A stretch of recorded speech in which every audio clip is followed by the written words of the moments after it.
आज मैं आपको प्रोजेक्टाइल मोशन पर प्रॉब्लम बताने जा रहा हूँ। पिछले वीडियो में आपने प्रोजेक्टाइल मोशन पर किस तरह से टाइम ऑफ फ्लाइट या horizontal range, maximum height attend bye projectile आपने देखा, या किस तरह से हम पैराबोलिक इक्वेशन को प्राप्त कर सकते हैं, उस पर डिस्कशन किया गया था। तो हम प्रोजेक्टाइल किस में अध्ययन करते हैं, कैसे करते हैं, ये भी आपको बताया गया था। जिससे कि हम प्रोजेक्टाइल हॉरिजॉन्टल बेस से भी लेते हैं और सर्टेन हाइट से भी लेते हैं। Projection take place at certain height from the ground, या प्रोजेक्शन फॉर इंक्लाइन सरफेस। तो इस तरह से हम प्रोजेक्टाइल में 3 पार्ट आपको अलग अलग बताते हैं। पहला, हॉरिजॉन्टल बेस से किस तरह से प्रोजेक्शन लिया जाएगा। दूसरा, किसी सर्टेन हाइट से किस तरह से प्रोजेक्शन लिया जाएगा। तीसरा, किसी इंक्लाइन सरफेस पर या ऑब्लिक जिसको कह सकते हैं, सरफेस पर प्रोजेक्शन लिया जाएगा। तो पहला स्टार्टिंग होता है projection from the ground surface. तो इस पर हमने डिस्कशन कंप्लीट किया था और आपको time of flight, horizontal range, maximum height and its application complete किया था।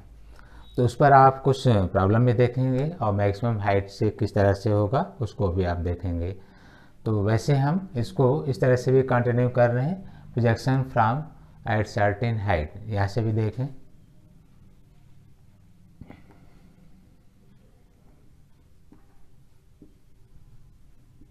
Projection from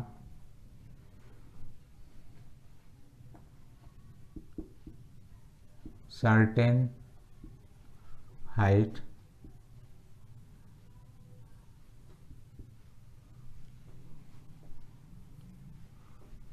projection at certain height from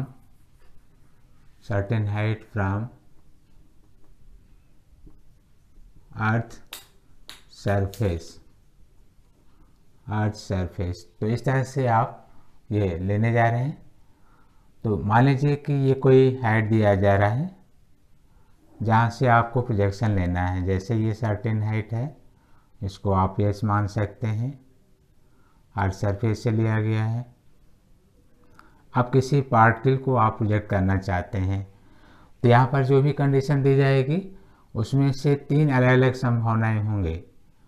या तो पार्टिकल को बिल्कुल इसी पोजीशन वेक्टर पर आप उनको थ्रो कर दें। फर्स्ट आप देख सकते हैं, इसको हम आगे कंटिन्यू कर रहे हैं। या तो आप पार्टिकल को डायरेक्ट हॉरिजॉन्टल या पैरेलल टू एक्स एक्सिस, इसको एक्स मान लीजिए, और किसी वेलोसिटी से आप इसको पोजीशन वेक्टर ले लीजिए, इसको आर मान सकते हैं, थ्रो कर दिया जाए। और हॉरिजॉन्टल वेलोसिटी आप इसको यू मान सकते हैं, कोई यू वेलोसिटी है जिससे आपने थ्रो किया है। तो जैसे आप थ्रो करेंगे तो वो फ्री फॉल्स के कारण अपने पास से डेविएट होते हुए ये ग्राउंड सरफेस पर आ जाएगा। इस तरह से आप देख सकते हैं ये। तो इसको कैसे सॉल्व करना होता है, ये भी आपका हाइट है और ये कोलिजन पॉइंट है जहाँ पर वो टकराता है। तो क्या कहेंगे, कैसे सॉल्व करेंगे, देख लीजिए। तो इसमें ये कहा जाता है कि time taken on projectile path. जो इस प्रोजेक्टाइल पाथ पर जो टाइम होगा उसको आप मान लीजिए कि टी है। तो एक और पार्टिकल लीजिए, जिस समय आपने इसको यू वेलोसिटी से थ्रो किया उसी समय दूसरे बॉल को डाउनवर्ड गिरा दीजिए, ऐसे डाउनवर्ड फ्रॉम रेस्ट। तो यहाँ पर डाउनवर्ड फ्रॉम रेस्ट, तो इसकी इनिशियल वेलोसिटी आप 0 मान लीजिए डाउनवर्ड। तो यहाँ पर डाउनवर्ड इनिशियल वेलोसिटी आप यहाँ पर 0 ले लीजिए। ये रेस्ट से डाउनवर्ड गिराया जा रहा है और बी से कोलिजन के समय जो टाइम है टी। तो जितने समय में ये मुक्त अवस्था से गति करते हुए बी पर टकराएगा, उतना ही समय में ये प्रोजेक्टाइल पाथ पर गति करते हुए सी से टकराएगा। तो ये कैसे हो जाता है, तो इसका रीज़न आप ये दे सकते हैं कि जो आपने हॉरिजॉन्टल वेलोसिटी दिया है उसकी वजह से वो हॉरिजॉन्टल रेंज कवर कर रहा है वी से सी। वर्टिकल हाइट में कोई प्रभाव नहीं पड़ रहा है। जैसे जिस पार्टिकल को आपने प्रोजेक्ट किया वो मान लीजिए यहाँ पर है, ऐसे जिस पार्टिकल को आपने प्रोजेक्ट कर लिया वो मान लीजिए आपने यहाँ पर ले लिया। तो देखिए वो वर्टिकल से कितना नीचे आया है, आप यहाँ ध्यान दें तो आपको ये समझ में आ जाएगा कितना नीचे आया है। उसी समय जिस पार्टिकल को आप रेस्ट से गिराए होंगे वो ठीक जो है यहाँ कहीं आ चुका होगा, यहाँ कहीं आ चुका होगा। अर्थात जिसकी आपने हॉरिजॉन्टल वेलोसिटी दिया वो यहाँ मान लेते हैं कि m है, इसको मान लेते हैं n है, तो वो m से n हॉरिजॉन्टल डिस्टेंस कवर कर लिया, जबकि वर्टिकल में जो रेस्ट से चला a से m और इसको आप मान लीजिए p है, p से n, वो दोनों ही इक्वल हुआ। अर्थात जिस बाल को आपने थ्रो किया अगर वो यहाँ कहीं है तो जितनी हाइट उसने कवर किया डाउनवर्ड यहाँ तक, जिसे रेस्ट से आपने गिराया वो भी यहाँ तक कहीं आ चुका होगा। तो इस तरह से आपने देखा कि दोनों के द्वारा जो हाइट कवर हो रहा है डाउनवर्ड वो इक्वल आ रहा है, यहाँ तक आ गया। जिस समय वो ब्लॉक यहाँ स्ट्राइक कर रहा होगा यहाँ पर, जिसे आपने वेलोसिटी से थ्रो किया, तो जो हाइट वो ये कवर कर रहा होगा यहाँ तक, ये पैरेलल लाइन से, तो जिसे रेस्ट से छोड़ा गया वो यहाँ कोलिजन कर रहा होगा। अर्थात आपको ये कन्फर्म हो गया कि एक बाल जो है जिसकी इनिशियल वेलोसिटी 0 है डाउनवर्ड आया था, और एक बाल जिसकी इनिशियल वेलोसिटी u है वो स्ट्राइक किया था यहाँ। दोनों की हाइट सिमिलर होने के कारण ये हाइट भी h है और ये हाइट भी h है। प्रोजेक्शन पॉइंट सेम है और सेम टाइम पर ही छोड़ा भी जाना चाहिए। अर्थात A से एक बाल आपने इधर फेंका था, एक बाल आपने इधर ड्रॉप किया था, ये दोनों एक साथ कोलिजन ले रहे हैं। तो हमने पर्याप्त समय दिया आपको ये समझाने के लिए। तो जो टाइम इसका वही टाइम हम इसका निकालने भी जा रहे हैं। तो time taken to strike from A to B in time t, हम मान रहे हैं कि A से B तक किसी बाल को मुक्त अवस्था में गिरते समय टकराने में लगा समय। फ्री फॉल्स का मतलब इनिशियल वेलोसिटी 0 ले लेते हैं और डाउनवर्ड का मतलब हम इसको अब प्लस करने जा रहे हैं g को, ऐसे। तो हाफ GT² ये आपको मिल गया। अर्थात जो टाइम आपने निकाला वो देख सकते हैं 2h/g होगा, यहाँ से सॉल्व हो गया। अर्थात इस केस में जो प्रोजेक्टाइल पाथ का टाइम होगा या सीधे कोलिजन का टाइम होगा वो √2h/g होगा। तो ऐसे आपने इसको इजीली सॉल्व कर लिया, इसे आप अलग से नोट भी कर सकते हैं। तो जितने समय में ये कोलिजन किया उस समय उस पार्टिकल द्वारा बेस से कितनी क्षैतिज दूरी तय किया गया, तो वो बेसी दूरी है। आप बेस AC को x भी मान सकते हैं ऐसे। और किस वेलोसिटी से कवर किया, u वेलोसिटी से, या इधर भी देखेंगे u वेलोसिटी से कवर किया गया x। तो आपको कितने प्रॉब्लम इसमें मिल सकते हैं, 2। कितने समय में टकराया, आंसर सामने है। कितनी दूरी तय किया, x दूरी तय किया, किस वेलोसिटी से, u वेलोसिटी से। तो यहाँ पर जो आपको प्राप्त हो गया u x/t, that means x = bc = u × t, ये आपको पोजीशन दिया गया। बहुत आसान, बहुत ही आसानी तरीके से आप इसको सॉल्व कर लिए।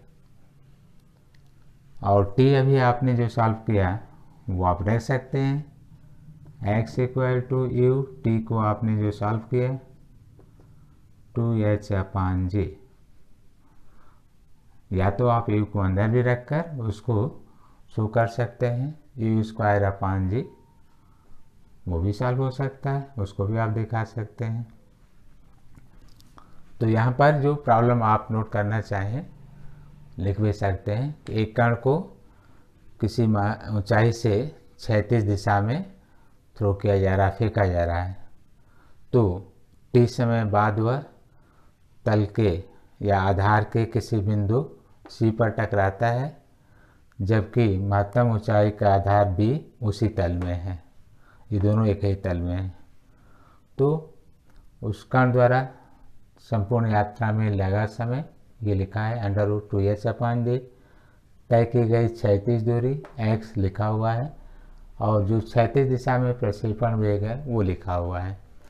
इसके पथ का समीकरण, तो आपको 2 क्वेश्चंस मिला। पहला यहाँ पर ये मिला जो हमने टिक कर दिया ये, दूसरा आपको ये मिला है जो यहाँ लिखा हुआ है। यूनिट वगैरह आप ध्यान दे सकते हैं, यूनिट की कोई प्रॉब्लम नहीं होना चाहिए। जैसे यू को आप लिख रहे हैं मीटर पर सेकेंड में, यहाँ पर एच मीटर में है, जी आप जानते हैं मीटर पर सेकेंड स्क्वायर में है, तो एक्स का आंसर मीटर में होगा और टी सेकेंड में होगा, आप जैसा कि रखे हैं। तो हम इसमें एक प्रॉब्लम और आपको दे रहे हैं जो अच्छा है। जो पाथ फॉलोड होगा उसको अगर कोई डाउनवर्ड यहाँ पर ऑब्जर्वर होगा, जैसे बी के पास कोई ऑब्जर्वर है, यहाँ पर कोई मान लीजिए कोई प्रेषक है या ऑब्जर्वर है, तो उस पार्टिकल को जिसको आपने हॉरिजॉन्टल थ्रो किया और यहाँ पर टकराया, वो जो पाथ दिखाई देगा वो कैसा होगा, पैराबोलिक होगा। Path followed by the projected particle is parabolic. ये ऑब्जर्व करेगा वो जो यहाँ पर कहीं होगा अर्थ सरफेस पर, तो पाथ आपको बताया गया पैराबोलिक, ये पैराबोलिक पाथ होगा। और इसका इक्वेशन भी आप पैराबोला में ऐसे जैसे बनाकर समझ सकते हैं। जैसे इसके पाथ को हम और आगे बढ़ा दें ऐसे, तो आप ये समझ सकते हैं कि पैराबोलिक कर्व का ही ये हिस्सा था। ऐसे पैराबोलिक कर्व का ये हिस्सा दिखाया गया, ऐसे मान लीजिए कि ये पैराबोलिक कर्व का हिस्सा दिखाया गया, ये देख सकते हैं। तो हम इनमें से इक्वेशन कैसे अप्लाई करेंगे, तो पैराबोला में आपने देखा होगा इस तरह के, ये कोई पैराबोला ड्रा कर दिया जाए इस तरह से, तो आप यहाँ लिखते हैं Y square equal to 4ax, ये लिखते हैं। हम कह रहे हैं कि आप उसको इस तरह से ड्रा कर रहे हैं, ऐसे देखिए, ऐसे ड्रा कर रहे हैं आप, यहाँ कहीं ओरिजिन मान लीजिए, ऐसे देखिए। तो इसको आप कह सकते हैं यहाँ पर डाउनवर्ड में, अपवर्ड में होता तो ये क्या होगा, या डाउनवर्ड में क्या होता, तो वो रेफरेंस पॉइंट के अनुसार आप प्लस या माइनस शो कर सकते हैं। तो आप ले सकते हैं इसमें x square equal to 4by, यहाँ पर प्लस माइनस आपको देखना होगा। जैसे कि वो ओरिजिन से डाउनवर्ड है तो माइनस करिएगा, और रेफरेंस पॉइंट से अपवर्ड है तो प्लस कर सकते हैं। तो ये देखिए इस तरह के पैराबोलिक का इक्वेशन है जो पैराबोलिक पाथ को ही शो कर रहा है। यहाँ पर तीसरा थ्योरेटिकल क्वेश्चन भी आपने पूरा कर लिया और 2 न्यूमेरिकल क्वेश्चन आपने पूरा कर लिया, यहाँ पर रखकर सॉल्व किया जा सकता है। क्वेश्चन इस पर बहुत बनेंगे, आप इनको सेट करते जाइए, नए नए क्वेश्चंस भी मिलेंगे। आपको देखना है तो एक आध प्रॉब्लम अभी हम इस पर सेट करके दे रहे हैं, बहुत आसानी से आप सॉल्व भी कर सकते हैं। जैसे देखिए, मान लीजिए कि आपने कोई ये हाइट ले रखा है जहाँ पर कोई सैनिक या कोई थिप या कोई मान लीजिए कि टेररिस्ट यहाँ पहुँच गया और इस टावर को कब्जे में ले लिया, फिर वो फायर करता है, बुलेट फायर, एक ही राइफल या कोई भी आप ले लीजिए, तो सराउंडिंग स्पेस में फायर कर रहा है वो पूरा इधर, तो वो एरिया क्या होगा जहाँ तक उसका रेंज हो सकता है, जबकि स्पीड ऑफ बुलेट आपको ये दिया जा रहा है, यू वेलोसिटी से वो फायर कर रहा है, तो कितने एरिया तक वो उसको फायर कर सकता है, हम कहाँ तक उससे दूर रहें, सेफ रह सकते हैं। तो इस तरह से आपने देखा एक नए क्वेश्चन इसमें डाल दिया गया।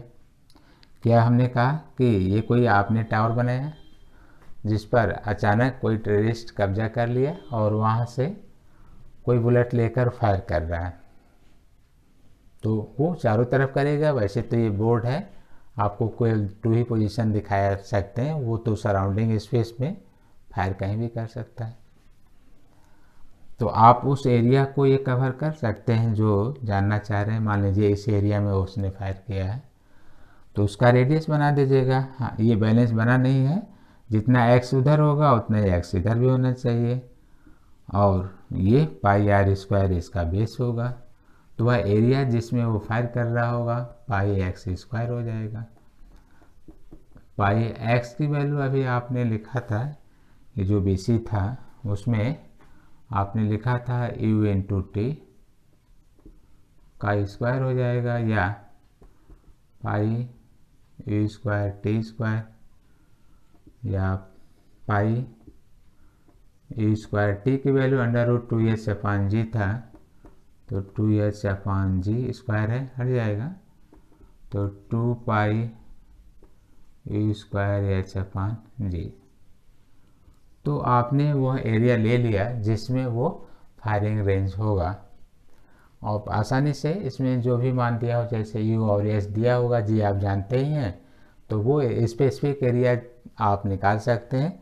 और कोई व्यक्ति अपने को सेफ रखना चाहता है तो वो इस एरिया से बाहर होगा, तो उस फायरिंग जोन में नहीं होगा और उससे बच सकता है। तो आपने देखा हमने कोई एक नई कहानी बनाकर उसमें सेट कर दिया, जबकि प्रॉब्लम तो वही है, उसी को एक क्राइटेरिया में लेकर सेट कर दिया गया, ये कोई नया प्रॉब्लम बन गया। तो आने वाले क्वेश्चनों में ऐसे चांस होते हैं कि आपको नए क्वेश्चंस बनाकर दिए जा सकते हैं, उनकी कहीं ना कहीं बेसिक चीज़ें वही होती हैं जो आप पढ़े रहते हैं।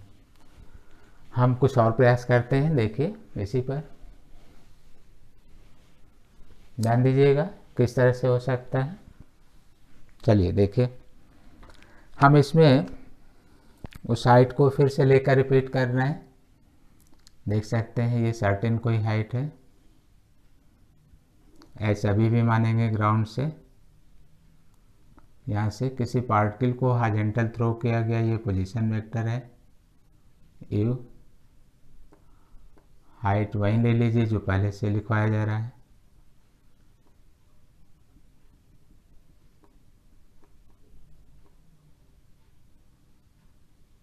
जैसे ये देख सकते हैं ये हाइट है एच। तो ये कहा जाता है कि किसी पॉइंट पर जहाँ ये कोलिजन ले रहा है वहाँ पर इसका कोई एंगुलर पोजीशन, लीनियर मोमेंटम, या किसी पॉइंट पर इसकी वेलोसिटी कंपोनेंट, तो इन पर प्रॉब्लम आसानी से आप सॉल्व कर सकते हैं, जैसे हम बनाकर दिखा रहे हैं। ये मान लीजिए प्रोजेक्टाइल पाथ है, सी पर ये कोलिजन कर रहा है, ऐसे सी ये कोई पॉइंट है,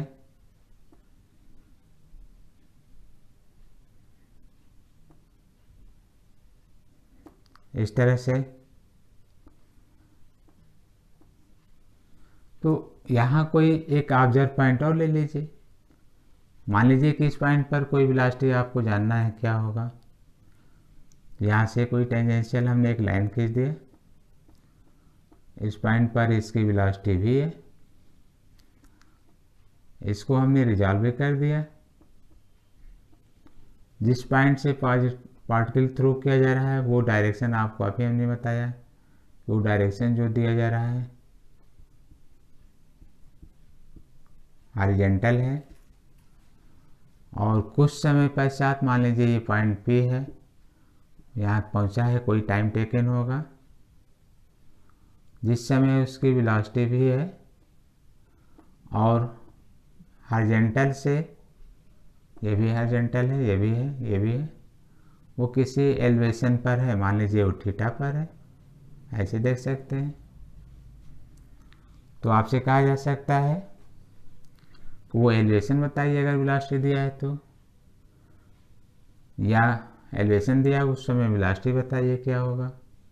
तो आसान है, आप इसको रिजॉल्व कर दीजिए, वी इसको आप वी एक्स मान लीजिए, इसको आप वी वाई मान लीजिए एट पॉइंट पी।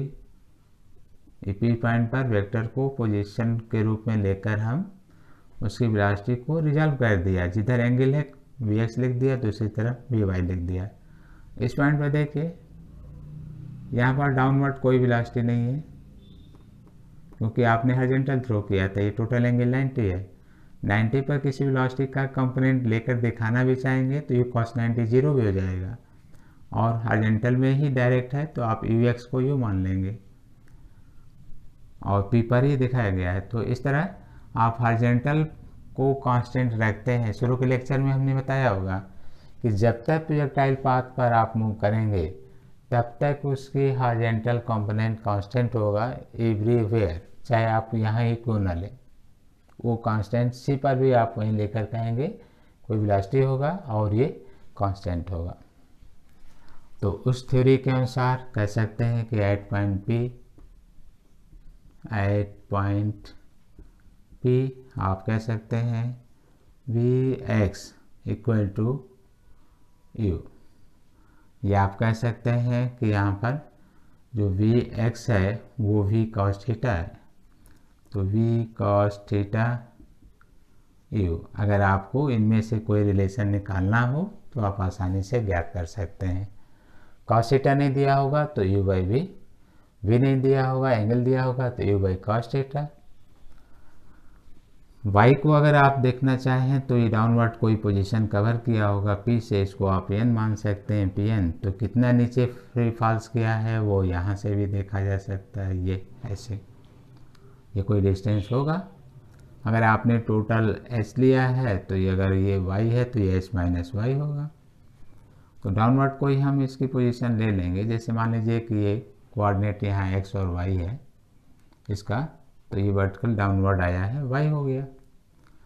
तो a से n तक जो हम वर्टिकल डाउनवर्ड दिखा रहे हैं सेपरेशन, अगर वो y है ऑब्जर्व पॉइंट P तक, तो फाइनल वेलोसिटी यहाँ देखें और डिस्टेंस, तो फाइनल वेलोसिटी यहाँ पर वी वाई का स्क्वायर, इनिशियल वेलोसिटी डाउनवर्ड आपने 0 दे दिया, डाउनवर्ड 2g और x की जगह पर आपने y का प्रयोग किया। तो फाइनल वेलोसिटी आप यहाँ से 2gy ज्ञात कर सकते हैं। देखिए, या ये कह लीजिए कि किसी तरह से यहाँ पर एंगल अगर आपको मालूम हो गया तो वी वाई भी आप सॉल्व करके रह सकते हैं, तो ये y ज्ञात हो जाएगा। क्यों, देख सकते हैं हमने ये सोल्व कर दिया, यहाँ से अलग कर रहे हैं। मान लीजिए कि डाउनवर्ड वेलोसिटी आपने ज्ञात कर लिया एंगल की वजह से, क्योंकि यहाँ से cos थीटा आप निकाल चुके हैं। तो वी वाई कंपोनेंट है v sin थीटा ऐसे, या v sin थीटा है 1 माइनस कॉस स्क्वायर थीटा। तो अगर आपके पास कोई विकल्प है u बाई वी, तो हो सकता है आप यहाँ से सॉल्व कर चुके हों। v 1 minus u square by v square, ऐसा कोई पार्ट आप रखे हो सॉल्व कर लिए हो, तो आसान है, कोई प्रॉब्लम नहीं है। V square minus u square रख कर आप दूसरा कंपोनेंट निकाल सकते हैं। अगर आपने भी y ज्ञात कर लिया तो यहाँ से y भी ज्ञात हो जाएगा, इसका स्क्वायर कर देंगे, v y square upon 2g y की वैल्यू हो जाएगी। फिलहाल आप इसको इस तरह से ज्ञात किए हैं। और फिर वही चीज़ x जो आपको ज्ञात करना था, स्टार्टिंग में बताया गया था u into T, T total time है यहाँ तक का, और बीच में कोई टाइम टेकन लेना होगा, जैसे टी नॉट कर दिया, टी डैश कर दिया। तो ए से पी तक के लिए जाने का अगर कोई समय डिस्कशन होता है, ए टू पी टाइम टेकन, तो फार्मूला वहीं आप ले सकते हैं जैसे हमने समझाया था। वी वाई इनिशियल 0 है, जी इंटू टी नॉट, तो टी नॉट तो v y upon g, v y आप कहीं से सॉल्व कर ही रहे हैं, तो वी वाई आप देख रहे हैं अंडर रूट 2gy अपान जी, या अंडर रूट 2y अपान जी। तो आपके पास बहुत सारे विकल्प हैं, प्रॉब्लम ऐसे पूछे जाते हैं और सॉल्व कर सकते हैं। क्वेश्चंस को सॉल्व करने के लिए बेसिक चीज़ें ज़रूर आना चाहिए, क्योंकि कहीं ना कहीं हम उसका यूज़ करते हैं और आसानी से उसको सॉल्व कर लेते हैं। इन पर टॉपिक जो भी है वो आप ध्यान देंगे। हम इन पर और क्वेश्चंस अच्छे ले सकते हैं, उनको आप ध्यान देंगे, बड़ी आसानी से आप सॉल्व भी कर सकते हैं। जैसे देखिए,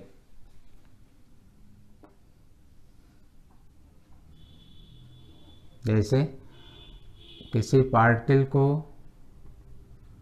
16 मीटर पर सेकेंड की चाल से फेंका गया, किसी महत्तम ऊंचाई h, इसको आप 49 मीटर मान लीजिए, ए बी, और कितने समय बाद वह क्षैतिज से 60 डिग्री का कोण बनाते हुए आगे बढ़ेगा, क्षैतिज से 60 डिग्री का कोण बनाते हुए आगे बढ़ेगा, कितने समय बाद और किस वेलोसिटी से आगे बढ़ेगा। तो अब हो गया। अभी आपको हमने टॉपिक दिया था, उस पर कोई नंबर वैल्यू दे दिया, तो यहाँ से जो वेलोसिटी आप निकालेंगे तो समझाया गया था कि हॉरिजॉन्टल कंपोनेंट इक्वल होता है, तो इसका ये v cos 60 हो गया, जो अभी आपने सुना था v cos 60 आपने इक्वल कर दिया 16 के इक्वल, या ऐसा देख सकते हैं। तो v cos 60 की रीडिंग आप जानते हैं, यहाँ पर रख देंगे। तो यहाँ पर मान लीजिए कि आपने ये लिखा 1/2, तो उसकी वेलोसिटी आपने निकाल लिया ऐसे। तो आसान है, रख कर आपने भी सॉल्व कर लिया। फिर इसका वर्टिकल कंपोनेंट भी आप सॉल्व कर सकते हैं। यहाँ पर ये हॉरिजॉन्टल Vx, वर्टिकल Vy, तो जो Vy है वो v sin 60 हो जाएगा, 32 √3/2 हो जाएगा, और यहाँ से आंसर सॉल्व कर सकते हैं। मास वगैरह दिया हो तो आप मोमेंटम भी निकाल सकते हैं। क्वेश्चंस की लिमिट होती नहीं है, आप सोचते जाइए करते जाइए, सोचते जाइए करते जाइए, वो क्वेश्चंस बनता जाता है, उसकी कोई लिमिट नहीं बनती है। जैसे मान लीजिए हम मास देते थे, तो ए से पी तक इस पॉइंट को पी मान रहे हैं, तो चेंज इन मोमेंटम ज्ञात करिए, लीनियर मोमेंटम। मास इसका m है, यहाँ पर भी पार्टिकल का मास m है, तो चेंज इन लीनियर मोमेंटम। तो change in linear momentum A to P, जैसा कि हमने इसमें सेकेंड क्वेश्चन दिया, चेंज इन लीनियर मोमेंटम, बहुत इजी। तो पहले एक बार आप हॉरिजॉन्टल डायरेक्शन में देखेंगे। फर्स्ट along हॉरिजॉन्टल डायरेक्शन, इस तरह से along हॉरिजॉन्टल डायरेक्शन, तो आप px, तो इधर का जो है देख सकते हैं m v cos थीटा मान लीजिए, 60 बाद में रख दिया जाएगा। यहाँ पर आप m u मान लीजिए इसको, तो final minus initial m u, ये आपका हॉरिजॉन्टल डायरेक्शन में हो गया। वर्टिकल डायरेक्शन में देख लीजिए, वर्टिकल डायरेक्शन में y मान लीजिए, तो फाइनल जो है एम वी वाई को आप एम वी साइन थीटा लिख लीजिए, माइनस इनिशियल इस डायरेक्शन में 0 है। आपने दो कंपोनेंट जब ज्ञात कर लिया, तो जो मोमेंटम होगा p √px² plus py², final ये आंसर आ गया। यहाँ से दोनों को सॉल्व करके यहाँ पर रखिए, p की वैल्यू आ गई, तो वो मोमेंटम कितना होगा वो आपने निकाल लिया। चेंज इन लीनियर मोमेंटम के लिए अलग अलग जो है वो यहाँ पर आपने सॉल्व कर लिया। जो मोमेंटम की पोजीशन आया इस पॉइंट पर वो आपने यहाँ से सॉल्व कर लिया। तो क्वेश्चंस ऐसे बनते हैं, आपको देखकर समझना होता है, नए नए पॉइंट्स आते हैं, उनको सॉल्व करना होता है।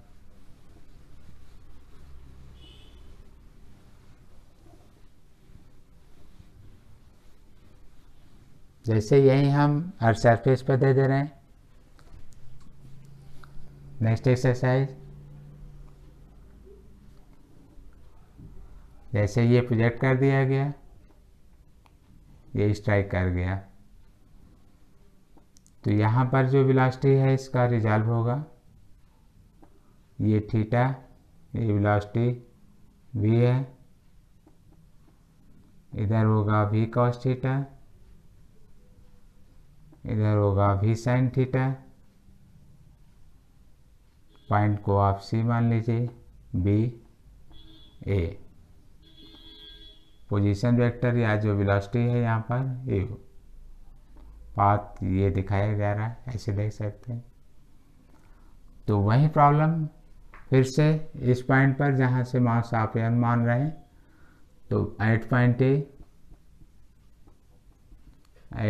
ए तो आपने देखा इस पॉइंट पर, तो जो इनिशियल मोमेंटम होगा प्रारंभिक m इंटू ए किस डायरेक्शन में है, हॉरिजॉन्टल, ये देख सकते हैं। जो फाइनल होगा हॉरिजॉन्टल में, फाइनल अलॉन्ग हॉरिजॉन्टल, तो आप कह सकते हैं एम वी कॉस थीटा। ये देखिए हॉरिजॉन्टल, ऐसा देखिए हॉरिजॉन्टल। अब अगर आप चाहें तो इसमें चेंज इन मोमेंटम अगर आपसे कहा जाता है, find change in linear momentum, linear momentum, तो आसान तरीका है delta P final minus P initial, दोनों इक्वल होता है। हॉरिजॉन्टल में चेंजेस जीरो आ जाएगा, पहले समझाया गया था। M b cos theta m u equal होगा, जीरो आ जाएगा। तो change in linear momentum along horizontal zero आ गया। वर्टिकल डायरेक्शन में देखिए, वर्टिकल डायरेक्शन में तो फाइनल जो है m b sine theta downward minus, यहाँ पर इनिशियल जीरो है, तो फाइनल आपने निकाल लिया एम बी साइन थीटा, और ये देखिए डाउनवर्ड एरो है, डाउनवर्ड। तो इस तरह आपने देखा क्या आंसर मिला, आप सामने है कि पार्टिकल ए से थ्रो किया गया, सी पर चेंज इन मोमेंटम, तो आंसर यहाँ लिख दे रहे हैं। हॉरिजॉन्टल में आपने जीरो ही देख लिया, तो डायरेक्ट आपको वर्टिकल में मिल गया change in momentum m b sine theta, ये आंसर हो गया। ये बाकी मोमेंटम भी निकालेंगे तो फिलहाल एक कंपोनेंट जीरो ही है, तो फाइनल मोमेंटम भी यहीं आएगा। जैसे अगर आप ये सॉल्व भी करते हैं तो जो चेंजेज है एक्स पर, जो चेंज है वो वाई पर, तो जो फाइनल आता है एक जीरो ही है, तो ये वाई पर आता है, अर्थात momentum m b sine theta के इक्वल ही आता है चेंजेज। तो आपको हमने नया प्रॉब्लम दे दिया, इस पर आपने सॉल्व भी कर लिया, और ये अच्छा टॉपिक है। यहाँ पर वेलोसिटी कितना होगा वो भी आप सॉल्व कर सकते हैं, कंपोनेंट वगैरह लेकर अंडर रूट कर लीजिए। तो अगर इस साइड को एच कहा जाए तो जो वर्टिकल कंपोनेंट है वो आप देख सकते हैं इनिशियल जीरो का स्क्वायर था, v square plus e square 2g h, अर्थात वर्टिकल कंपोनेंट कहीं ना कहीं से यहाँ भी सपोर्ट हो रहा है। ऐसे वर्टिकल कंपोनेंट अगर आपको मालूम हो गया तो जो फाइनल मोमेंटम आ रहा है लीनियर, वो एम वी वाई ही है, अर्थात जो फाइनल मोमेंटम आ रहा है m/√2gh के इक्वल है। ये एक अदर ऑप्शन है जो उसी का है, बस तरीका अलग है। जो प्रोसेस है सामने है, देख सकते हैं। तो आपको प्रॉब्लम जो भी सॉल्व करने होते हैं उनकी एक सिस्टम होती है, उनको ध्यान देना होता है कि क्या कहा जा रहा है, कैसे कर सकते हैं। जो भी आप पढ़े हैं उनका कोई एप्लीकेशन होता है, रखिए आसानी से सॉल्व हो जाता है। हम इस पर क्वेश्चंस बताते रहेंगे तो फिर काफ़ी इसमें सिस्टम है और आप उनको देखते रहेंगे। लेकिन ये कहा जाएगा कि आपको ये ध्यान देना है यहाँ से, इस तरह के प्रॉब्लम जब भी सॉल्व करने हो तो कैसे करेंगे। तो जो सिस्टम बताया जा रहा है उसको आप फॉलो करिएगा। तो अब हम देखते हैं इसमें कि किस तरह से आप किसी हाइट पर दूसरे प्रॉब्लम को सॉल्व करेंगे। तो चलिए देखिए, सेकंड हम पार्ट ले रहे हैं। बहुत अच्छा क्वेश्चन होगा ये। चलिए आप इसको देख सकते हैं। पिछले वीडियो में हम थोड़ा सा क्लियरेंस कम दे रहे थे, काफ़ी थके हुए थे, बीच बीच में नींद भी आ रही थी और बीच बीच में हम सो भी ले रहे थे। अगर आपने कैच किया होगा तो आपको मालूम चल रहा होगा। तो इसमें देखिए, यहाँ से किसी हाइट से हम प्रोजेक्शन दिखा रहे हैं ऐसे।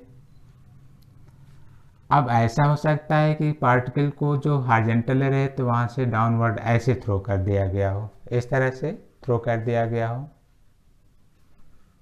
अब ये कोई एलिवेशन देते रहे, जैसे ये θ0 मान लीजिए, ऐसे है, पॉइंट ये है BC, और हम जो पोजीशन दिखाएंगे वो यहाँ पर होगा, वेलोसिटी का इस साइड होगा, ये वेलोसिटी से इधर थ्रो किया गया है। ये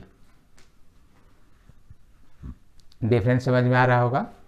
पहले हम सीधे लिए थे, अब हम इस पर ले रहे हैं। अर्थात अब की बार आप ये कंपोनेंट रिजॉल्व कर सकते हैं। u cos θ0 यहाँ पर, u sin θ0 यहाँ पर डाउनवर्ड, ये h है और ये x है, इस तरह से। तो आपसे कहा जाता है कि time taken to strike the ground from A to C। तो प्रक्षेप पथ पर गति करते समय तल से टकराने का जो समय हो कितना है, मान लीजिए t है। जैसा हमने पहले भी समझाया था कि इसका जो डायरेक्ट वर्टिकल लेंगे कोलिजन का समय और इसका इक्वल आता है। तो अब की बार डाउनवर्ड वेलोसिटी 0 नहीं है, u sin θ0 है। तो यहाँ पर इसको अगर सॉल्व करना होगा सीधे डाउनवर्ड के लिए, तो h u sin θ ut t समय डाउनवर्ड के लिए प्लस हाफ GT²। यहाँ से आप ये देख सकते हैं। हॉरिजॉन्टल डिस्टेंस के लिए आप देख सकते हैं x equal to u cos θ0 into t time में कोलिजन किया। तो आपके पास ये 2 इक्वेशंस बन गए। t अननोन है तो आप यहाँ से भी सॉल्व कर सकते हैं अगर ये गिवन है हॉरिजॉन्टल के लिए, नहीं तो आप यहाँ से क्वाड्रेटिक इक्वेशन पाएंगे।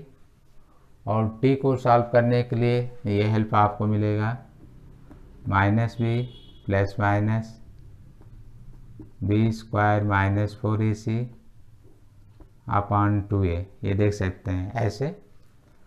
तो इनमें से ट्रांसफ़र करके इधर, और एक कोफिशिएंट इसका t² का हो जाएगा, b हो जाएगा और कांस्टेंट c में ये आ जाएगा। रखकर t के 2 वैल्यू आप प्राप्त करते हैं। एक तो रियल कोई होगा और कोई एक इमेजिनरी आ जाता है। जो रियल होगा वहीं टिक कर दिया जाता है।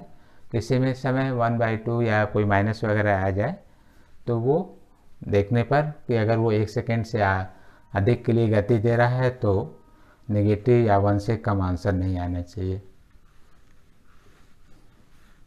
तो आपको हमने सेकेंड प्रॉब्लम इस पर दे दिया। थर्ड आप देख सकते हैं, वो भी इजी है, बहुत ज़्यादा प्रॉब्लम नहीं है, बहुत छोटा है लेकिन वो भी अच्छा है। थर्ड में देखिए क्या हम करना चाहते हैं। ऐसे देखिए, जिस पार्टिकल को आप प्रोजेक्ट कर रहे हैं वो ऐसे देखिए, इस तरह कहीं है, ऐसे प्रॉब्लम है। हाइट वहीं दिया जा रहा है h, वेलोसिटी पे आपको वहीं दी जा रही है।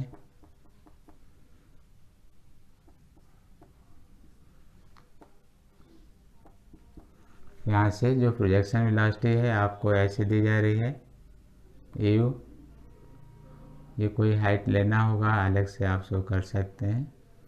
यहाँ पर हम कैपिटल कर दे रहे हैं देखिए, और इसको स्मॉल ले ले रहे हैं, और ये कैपिटल है यहाँ से।